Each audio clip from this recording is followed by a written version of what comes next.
المهم انا في مدينه طنجه، وصلت محطه طرقيه نتاع الكرام. واحد النقطه غادي نقول لكم عليها، لان دائما تتقولوا صوفيا هي في العريش، هي في تطوان، هي في فاس، هي في الحاجب ودربله.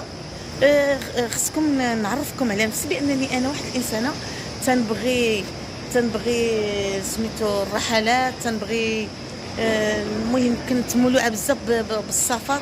واخا كبرت وداك الشيء مازال تنحب السفر وكل شيء، ولكن الحمد لله اللي البلاد ديالي تنسر فيها كي بغيت. وانا جيت مدينه عاوتاني طنجه، بقاو معايا دائما نعطيكم الجديد.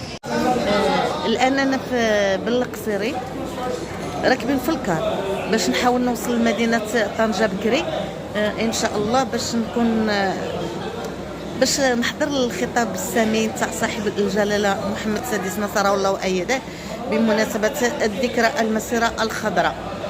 ومن بعد غادي نوليو عندكم نقول لكم كاع الاجواء نتاع الفرحه، وحنا فرحانين ودائما تنقولوا عاش الملك، عاش الملك، عاش الملك.